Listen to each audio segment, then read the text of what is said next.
जब 5 फरवरी 2023 को मोहसिन पाकिस्तान साबिक सदर और chief of army staff general Pervez Musharraf साहब इस दुनिया फ़ानी से कूच कर गए, तो उनकी वफ़ात के बाद बहुत सारे मुहिब्बुल वतन जो उनके सुनहरी दौर को याद कर रहे हैं और उसका कंपैरिज़न कर रहे हैं। वहाँ पे कुछ नाक़दीन भी उमड़ पड़े हैं जो उनके दौर की तरक्की को बैरूनी इमदाद से मुंसलिक कर रहे हैं, उनके दौर को कंट्रोवर्शियल बनाने की कोशिश कर रहे हैं।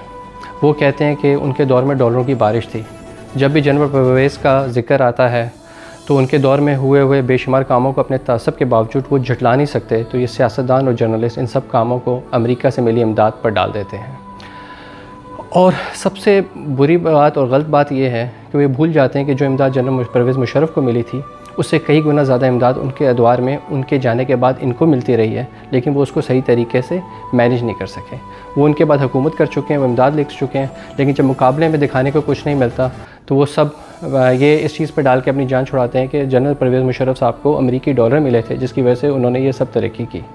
हालांकि इस बात का जवाब फरीद ज़करिया के प्रोग्राम में जो CNN पे चला था जनरल साहब खुद भी दे चुके हैं, और मुझे उम्मीद है कि आप में से बहुत सारे लोग इस इंटरव्यू को देख भी चुके होंगे और सुन भी चुके होंगे। और आज तक उस इंटरव्यू का डिनाइल नहीं आया, क्योंकि डिनाइल जो ऐसी चीज़ है, अगर सच बोलें तो उसको डिनाइल देना इतना आसान नहीं होता। लेकिन अगर सच मुझसे ना हो तो लोग झूठ के पे का ही सहारा लेते हैं, कहते हैं झूठ इतना बोलो कि सच लगने लगे। सोचा कि जब मौका भी है, दस्तूर भी है और इल्म देना स्वाब का काम भी है, तो क्यों ना 1999 से 2014 तक की इमदाद का कंपैरेटिव एनालिसिस करूं, ताकि आप लोगों को भी अगर कोई बंदा ऐसा बात करते मिले तो आप उसको जवाब दे सकें।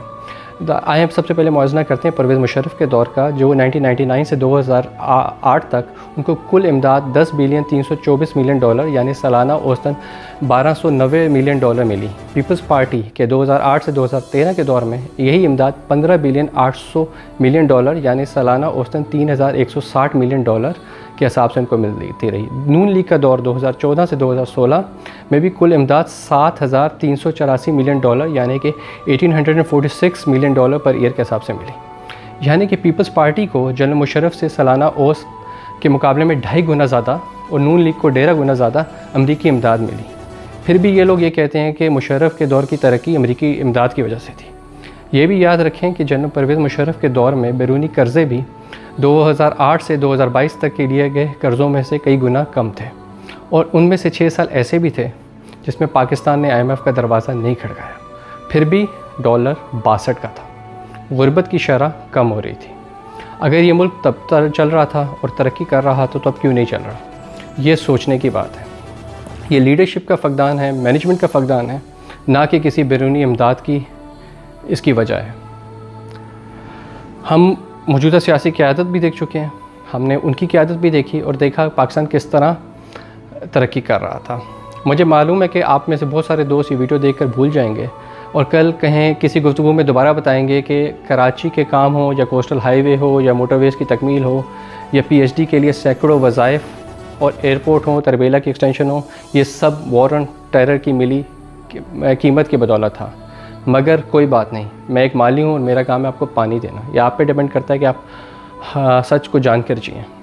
आपको ये भी बता दूँ, ये जो मैंने रकम का तनासब दिया है इसमें कोलिशन फ़ंड में मिलने वाली तमाम रकूम भी शामिल है, क्योंकि कोलिशन फ़ंड 2016 तक था, क्योंकि ये फ़ंड 2016 तक था। अगर कोई दोस्त चाहे तो कोलिशन फ़ंड निकाल कर और कर्ज़ा शामिल करके 99 से 2022 तक का मुआवजा कर ले। अगर इसमें फिर भी कोई शक रह जाए तो प्लीज़ इस वीडियो को चैलेंज करें। मैं आपको बता रहा हूँ कि परवेज़ मुशर्रफ का दौर एक सुनहरी दौर था। मोहसिन कश ना बने, क्योंकि जो कौम अपने मोहसिनों का ख्याल नहीं करती वो कौम कभी भी तरक्की नहीं करती। अल्लाह ताला पाकिस्तान का हामी और नासिर हो। पाकिस्तान जिंदाबाद। अल्लाह हाफ़िज़।